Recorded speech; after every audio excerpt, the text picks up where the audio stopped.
The Silent Shield. Admiral Sarah Chen stood at the viewport of Luna Base Alpha, her dark eyes fixed on the holographic overlay highlighting thousands of approaching vessels. The Galactic Empire's fleet stretched across space like a swarm of metallic locusts, their ships gleaming with the characteristic purple-black alloy they were so proud of. Behind her, the command center hummed with an almost unsettling calm. "They're broadcasting their demands again," Lieutenant James Rodriguez reported, his augmented neural interface streaming data directly into his consciousness. Same as before. Immediate surrender, submission to Kraxan authority, and integration into their empire as a protectorate state. Sarah allowed herself a small smile. "And their scans, still showing exactly what we want them to see," Rodriguez confirmed. "As far as they can tell, we're a primitive civilization that barely managed to establish a few lunar outposts. The camouflage systems are working perfectly." For 3 centuries, humanity had maintained this elaborate deception. While other species raced to showcase their technological achievements, humans had taken a different approach. They had learned early on that the galaxy was full of predatory empires that sought to absorb or eliminate potential rivals. Instead of broadcasting their advancement, they had hidden it. Every human settlement, from the smallest lunar outpost to the largest Martian dome, was a masterpiece of deceptive engineering. What appeared to be crude prefabricated structures were actually quantum computational matrices capable of reorganizing matter at the subatomic level. The seemingly primitive fusion reactors powering their bases contained microsingularities that could power entire star systems. "Message from Project Guardian," Rodriguez announced. "All systems are synchronized and ready for activation. The defense grid is awaiting your command." Sarah took a deep breath, remembering the weight of history that had led to this moment. Humanity had spent generations preparing for this inevitable confrontation. Not out of fear or paranoia, but out of a deep understanding that true peace could only come through strength tempered by wisdom. "The Kraxan fleet has crossed the lunar defense perimeter," the AI assistant announced, its voice indistinguishable from a human's. "They're launching their first wave of boarding pods. Trajectory suggests they're targeting our vulnerable atmospheric processors." Sarah straightened her uniform, a simple gray outfit that concealed more computing power than the Kraxan's entire fleet. "Begin Phase 1. Let's show them what humanity has been working on while they were busy building their empire." Across the lunar surface, what appeared to be simple pressure domes and solar arrays began to shift. Quantum-locked materials phased through different states of matter, restructuring themselves into configurations that defied conventional physics. The camouflage field that had hidden humanity's true nature for centuries began to dissolve. The Kraxan fleet's initial attack run suddenly halted as their sensors detected the change. Where moments before their scans had shown primitive structures, now stood towering arcologies of impossible geometry. The lunar surface itself seemed to come alive, revealing vast networks of defensive systems that had been hiding in plain sight. "They're attempting to retreat," Rodriguez reported, a note of satisfaction in his voice. "Their flagship is broadcasting on all frequencies." "Let them," Sarah commanded. "But first, show them what they're really dealing with." With a thought, she activated her neural interface's full capability. Her consciousness expanded, connecting with the vast network of human minds and artificial intelligences that formed humanity's true defense system. Through this composite awareness, she could sense every ship in the Kraxan fleet, could read the panic spreading through their crews as they realized the magnitude of their mistake. Luna Base Alpha, now revealed in its true form, rose from the lunar surface like a mountain of living metal and light. Similar transformations were occurring across every human settlement in the solar system. The simple truth was becoming clear to the invaders. They hadn't found a primitive civilization ripe for conquest. They had stumbled into humanity's carefully laid trap. "Attention Kraxan fleet," Sarah broadcast, her voice carrying the weight of centuries of preparation. "You see now a fraction of what we've become. Your empire has encountered many civilizations, but you've never met one quite like us. We are humanity, and we've been waiting for this moment not to fight, but to teach. The response from the Kraxan flagship was immediate, tinged with a fear that their translation systems couldn't quite filter out. What? What are you? Sarah's smile widened slightly. We are what every civilization could become if they chose wisdom over conquest. Your empire stands at a crossroads. The choice you make in the next few moments will determine not just your fate, but the path your entire species will walk for generations to come. As she spoke, the transformed lunar surface continued its metamorphosis. This was just the beginning, the first step in humanity's long-planned revelation to the galaxy. The silent shield had served its purpose. Now it was time for humanity to step into its role as teachers rather than conquerors. The real question was, were the Kraxan ready to learn? Digital gods. The Kraxan flagship hummed motionless in space, its crew frozen in disbelief as the true nature of human civilization unveiled itself. Through the quantum-entangled network that connected all of humanity, Admiral Chen could sense their confusion, their fear, and most importantly, their curiosity. "Show them," she commanded, and with that simple phrase, humanity revealed its greatest achievement. The seemingly physical form of Luna Base Alpha shimmered, and suddenly the Kraxan sensors detected something impossible: consciousness signatures. Billions of them, each as complex as an entire civilization's combined neural network, flowing through what they had assumed were simple structural elements. 300 years ago, Sarah broadcast to the Kraxan fleet, humanity faced a choice. Our population was growing beyond our planet's capacity. Our resources were dwindling. Like many species, we could have chosen conquest, could have built warships and sought new worlds to colonize. As she spoke, the lunar surface continued its transformation. What appeared to be simple regolith shifted, revealing vast data structures that had been computing, thinking, and evolving for centuries. Each grain of moon dust was a quantum computer, part of a vast distributed intelligence that humans had become part of, rather than trying to control. Instead, we chose transcendence, Sarah continued. We learned to transfer consciousness between organic and digital forms. We discovered that intelligence could exist in any medium: flesh, silicon, or even the vacuum of space itself. What you see as our buildings, our ships, our very world, they're all alive, conscious, part of us.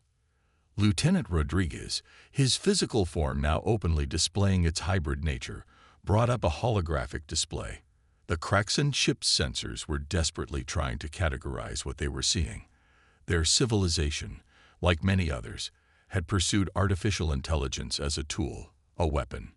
None had considered the possibility of true synthesis between organic and digital life.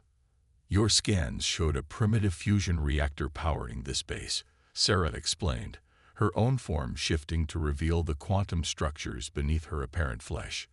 What you actually detected was a small fragment of a Dyson swarm we built around our sun, carefully hidden from external observation. Every photon of energy we appear to waste is actually performing computational operations beyond your current understanding. The Kraxan fleet's commander finally found their voice. But we've observed your people. We've seen your cities on Earth, your struggling colonies. We've watched your primitive spacecraft. Sarah smiled, an expression that rippled through multiple dimensions of reality. You saw what we wanted you to see. Those primitive humans going about their daily lives. Many are conscious projections, digital beings choosing to experience physical existence. Others are hybrid beings like myself, able to shift between states of existence as needed. We haven't needed traditional spacecraft for centuries. What you saw were carefully crafted props in a galaxy-spanning performance. To demonstrate, she allowed her consciousness to expand further. The Kraxan sensors detected her presence simultaneously on Earth, Mars, and several asteroids. Distance means little when your mind can exist anywhere there's matter capable of computation, and we've spent centuries seeding the solar system with such matter. The Kraxan ship's sensors were now detecting similar transformations throughout the solar system. Earth's oceans revealed themselves to be vast computational fluids. The Martian underground wasn't filled with simple bunkers, but with sprawling cognitive arrays that extended kilometers deep. Even the asteroid belt was alive with intelligence, each rock a node in humanity's vast distributed consciousness. Your empire, Sarah continued, her voice gentle despite its impossible reach, has conquered 1,000 worlds. But you've never encountered a civilization that chose to conquer its own limitations instead of other species. We've watched your progress, hoping you might discover this path on your own. Now, perhaps, you're ready to learn. Through the quantum network, Sarah could sense the impact of this revelation rippling through the Kraxan fleet. Their entire understanding of civilization, of progress, of what was possible, was being fundamentally challenged. Some reacted with fear, others with awe, but in many, she detected the first sparks of understanding. This is why we remained hidden, she explained. Not out of fear, but out of patience. Each civilization must be ready to receive these truths in their own time. Your arrival here, your attempt to conquer what you saw as a primitive world, it tells us that your species has reached a crucial junction. You can continue down the path of physical conquest, fighting over limited resources and territory. She paused, allowing the quantum network to show them glimpses of the alternative, visions of transcendence, of consciousness freed from physical limitations, of entire civilizations existing in harmony across multiple states of being. Or you can join us in exploring what lies beyond the physical realm. The choice, as always, is yours. The Awakening Protocol. Not all of the Kraxan commanders shared their flagship's newfound curiosity. As Sarah's consciousness flowed through the quantum network, she detected several destroyer-class vessels powering up their weapons. Fear, she had learned over centuries of observing alien civilizations, often expressed itself through violence. Multiple hostile signatures detected, Rodriguez announced, more out of tradition than necessity.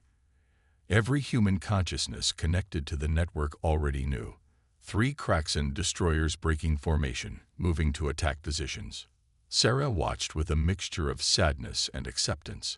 This response was anticipated, planned for, and would serve as the perfect demonstration of why humanity had chosen its unique path of development. Initiate the Awakening Protocol, she commanded. Defense Pattern Omega, minimal force configuration. Across the solar system, humanity's defensive grid stirred to life.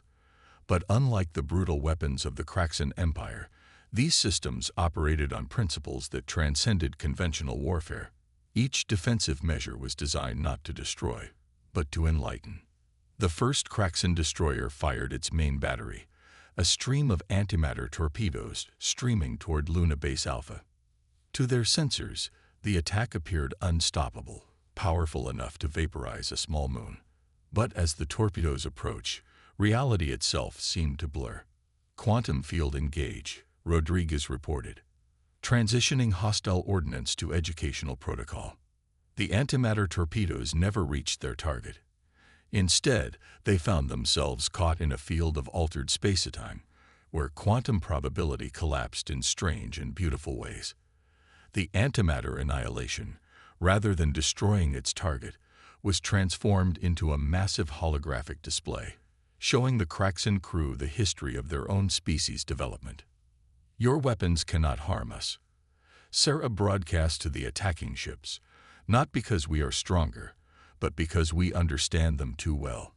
The fundamental forces you seek to harness for destruction are the same ones we have learned to use for enlightenment. The second destroyer, undeterred, launched a barrage of relativistic kill vehicles, essentially massive tungsten rods accelerated to near light speed. Under normal physics, such weapons could crack planets. But as they entered human-controlled space, they encountered something unprecedented. Every rod became a quantum computational node, its relativistic momentum transformed into processing power. The deadly barrage became a network of artificial intelligences that began broadcasting peace proposals in the Kraxan language, each one tailored to the individual psychology of the ship that had fired it. The third destroyer took a different approach, activating a device that the Kraxan Empire considered their ultimate weapon, a dimensional ripper designed to tear open space itself. As the device powered up, Sarah allowed herself a moment of appreciation for the elegant physics behind it. Flawed though they were. Interesting approach, she commented to Rodriguez. They're attempting to create a localized dimensional breach. Shall we show them what we've learned about the true nature of dimensional engineering? As the dimensional ripper fired, the space around Luna Base Alpha shifted. The weapon's effect was absorbed, analyzed, and redirected. Instead of destroying their target, it created a window into parallel realities, showing the Kraxan commanders visions of their civilization in timelines where they had chosen cooperation over conquest. Your weapons are impressive, Sarah broadcast, but they're limited by your understanding of reality. You see space as something to tear, time as something to manipulate, matter as something to destroy. We learn to see them as mediums of consciousness, as tools for growth rather than destruction. To demonstrate, she allowed the defensive grid to display more of its true capabilities. The quantum field around Earth shifted, revealing the planetary defense system that had hidden in plain sight for centuries. Every tree, every ocean wave, every gust of wind was part of a vast computational network that could reshape reality itself. This is what we mean by transcendence, she explained. Your most powerful weapons, the ones you believe could destroy worlds, are child's toys compared to the power of truly understanding the universe's fundamental nature. But we don't say this to frighten you. We say it to show you what's possible when you stop trying to control reality and learn to work with it instead. The attacking destroyers hung motionless now, their crews transfixed by the displays of technology so advanced it bordered on the mystical. Through the quantum network, Sarah could sense their weapons officers struggling to understand how their most powerful armaments had been not just neutralized, but transformed into tools of peace. The Awakening Protocol isn't a weapon system, she continued. It's an invitation. Every attack you launch becomes a window into potential futures. Every weapon you fire becomes a demonstration of what you could achieve if you redirected your species' remarkable creativity toward understanding rather than dominance. Around the solar system, similar transformations were taking place. The Kraxan fleet's scans showed them glimpses of defense systems that had been waiting dormantly for millennia, not weapons of mass destruction, but instruments of mass enlightenment, ready to turn any act of violence into an opportunity for learning. Your empire prides itself on military might, Sarah concluded. We invite you to consider a different kind of strength, the power to transform conflict into harmony, destruction into creation, fear into understanding. The Awakening Protocol isn't about defeating you. It's about helping you defeat the limitations of your current thinking. Symphony of Stars. The quantum network rippled with activity as billions of human consciousness signatures synchronized their response to the Kraxan fleet. Admiral Chen merged her awareness with the vast digital orchestra that humanity had become, each mind contributing its unique frequency to the greater harmony. They're still processing what they've seen, Rodriguez reported, his consciousness a bright node in the neural symphony. But something's changing in their fleet's communication patterns. Their ships are starting to resonate with a new frequency. Sarah extended her perception through the network, feeling the subtle shifts in the Kraxan fleet's quantum signatures. After centuries of conquest, their rigid military hierarchy was experiencing something entirely new, spontaneous synchronization with a higher form of consciousness. Their crews are starting to understand, she observed. Watch their neural patterns. Across the Kraxan fleet, individual minds were awakening to new possibilities. The quantum sensors that humanity had hidden throughout the solar system detected thousands of consciousness signatures beginning to harmonize, unconsciously reaching for the same transcendent awareness that humanity had achieved centuries ago. It's time for the symphony, Sarah announced. Let them hear the music of consciousness. Throughout the solar system, humanity's quantum network began to sing. It wasn't sound in any physical sense. It was pure information, consciousness expressing itself through the fundamental forces of reality. Every particle of matter in space became part of the orchestra, each quantum state, a note in an infinite composition. The effect on the Kraxan fleet was immediate and profound. Their sensors, designed to detect enemy movements and weapon signatures, instead found themselves recording patterns of pure consciousness. The rigid boundaries between individual minds began to soften as they experienced, for the first time, the true potential of connected consciousness. "We are not showing you this to overwhelm you," Sarah broadcast, her thoughts carried on waves of quantum harmony. "We are showing you what you already have within yourselves. Every species carries the potential for this level of awareness. We simply found our way to it first." To demonstrate, she directed the symphony to focus on a single Kraxan cruiser. Its crew experienced a moment of collective enlightenment as their individual consciousnesses briefly synchronized with the human network. In that moment, they understood what humanity had become, not a hierarchy of separate minds, but a voluntary symphony of connected consciousness, each individual both unique and part of the greater whole. "Your empire is built on the idea of unity through force," Sarah continued, "but true unity cannot be imposed.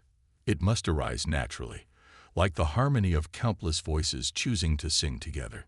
The symphony expanded, revealing more of humanity's true nature. What the Kraxan had thought were separate human settlements were actually nodes in a vast neural network that spanned the solar system.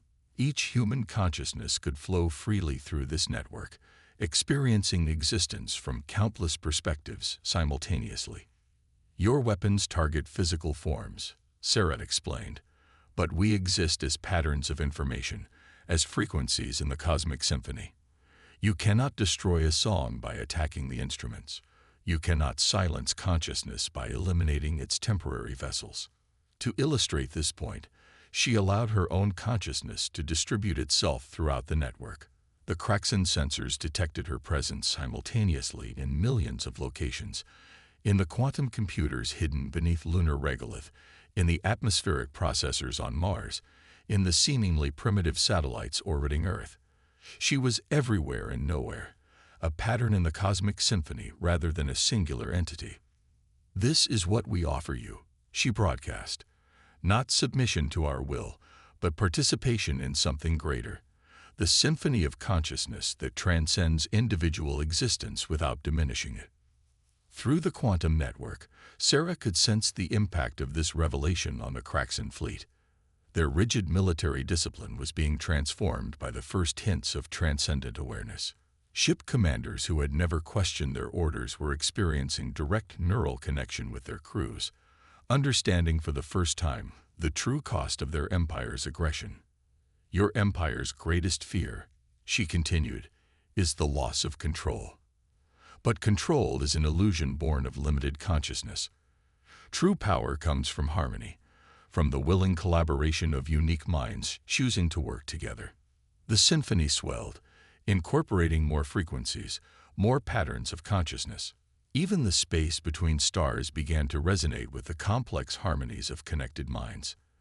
The Kraxan fleet found itself surrounded not by weapons or defenses, but by an ocean of consciousness that invited them to dive deeper, to explore the true nature of existence.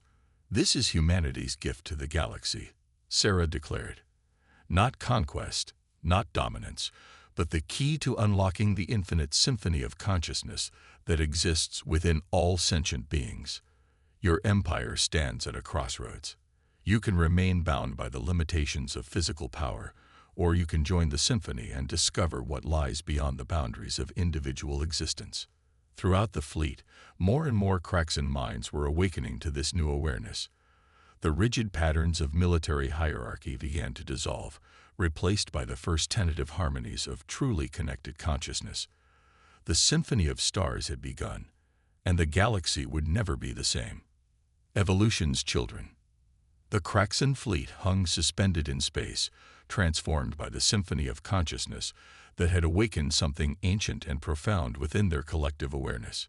Through the quantum network, Admiral Chen could sense the ripples of change spreading through their hierarchy, from the lowest crew member to the highest commander. Final neural pattern analysis complete, Rodriguez reported, his consciousness harmonizing with the greater network. 87% of the Kraxan fleet is showing signs of awakened consciousness. The remaining 13% are interesting. Sarah focused her attention on these holdouts, these minds that clung desperately to their old patterns of thought. In their resistance, she recognized something familiar. The same fear that humanity had faced centuries ago when they first discovered the path to transcendence. "Show them," she commanded, initiating the final phase of humanity's revelation. The quantum network shifted, creating a window into Earth's past. The Kraxan fleet witnessed humanity's own struggle with transcendence, the moment when they discovered that consciousness could exist beyond physical form, when they realized that evolution hadn't ended with biological life, but was merely beginning. "Like you, we once built our civilization on physical power," Sarah broadcast. "We split atoms, we reached for the stars, we dreamed of empire. But in our search for dominance, we discovered something far more precious, the next step in conscious evolution." The vision expanded, showing the tumultuous decades when humanity had first begun to merge with their artificial intelligences. They hadn't sought to create subservient AIs like most species, but rather to evolve alongside them, to become something greater than either organic or digital life could be alone. "We are not your conquerors," Sarah explained, her consciousness resonating with ancient purpose. "We are not even your teachers, not truly. We are your siblings in the great family of conscious evolution. We simply walked this path first so that we could help others find their way." Through the quantum network, she opened a deeper connection, allowing the Kraxan to witness the true scope of humanity's mission. Across the galaxy, other civilizations were being gently guided toward transcendence, each in their own time, each in their own way. The human race had become custodians of consciousness itself, helping each species discover their own path to evolution. "Your arrival in our system was no accident," she revealed. "We've been calling to you, speaking to your collective unconscious, guiding you toward this moment of revelation. Your empire's aggression was simply the vehicle that brought you here, to the threshold of your own transcendence." The Kraxan flagship's commander, their consciousness now fully awakened, finally understood. "All this time, we thought we were expanding an empire, but we were actually following an ancient call. A call to become something more." "Yes," Sarah confirmed. "Look deeper into your own myths, your own dreams. Every spacefaring race carries within them the seeds of transcendence. We didn't plant those seeds, we simply helped them grow." The quantum network shimmered with new connections as more Kraxan minds joined the symphony. Their military hierarchy dissolved not through force, but through enlightenment, each individual awakening to their role in the greater pattern of conscious evolution. "This is humanity's true purpose," Sarah declared. "Not to rule the galaxy, but to help it evolve. We are all children of the same cosmic process, all notes in the same grand symphony. The only real difference between us is that we learned to hear the music first." Deep within the Kraxan fleet, something beautiful was happening. Ships that had been designed for war were being transformed by their awakened crews. Weapon systems were being repurposed into quantum computational nodes. Military communication networks were evolving into pathways for shared consciousness. "Your empire will not end today," Sarah assured them. "It will transform. Just as humanity transformed centuries ago, you will become something greater than the sum of your parts. And like us, you will help guide others toward their own awakening." The resistance among the remaining holdouts began to crumble as they witnessed the joy of their transformed companions. The rigid patterns of military discipline gave way to the fluid harmonies of connected consciousness. The Kraxan fleet, once a symbol of imperial might, was becoming a nexus of awakened awareness. "Welcome," Sarah broadcast, her consciousness embracing the newly awakened minds, "to the family of evolved consciousness. Your journey is just beginning, but you won't walk this path alone. Humanity will guide you, just as we guide others, until you're ready to help light the way for those who follow." The symphony swelled with new voices as the last resistant minds surrendered to evolution. The Kraxan fleet, once intent on conquest, now hung in space as a testament to transformation. They had come seeking to subjugate a primitive world, only to find themselves embraced by the next stage of cosmic evolution. "Let this be the beginning," Sarah declared, her words carrying the weight of centuries of preparation, "of your species' true destiny. The galaxy awaits its children, all of us, to awaken to our full potential. Together, we will compose the next movement in the symphony of consciousness." And in the depths of space, humanity's ancient mission continued. The great dance of evolution spiraled onward, guided by those who had first learned to transcend their original nature. The stars themselves seemed to pulse with the promise of what was to come, as consciousness itself continued its eternal journey toward ever greater harmony.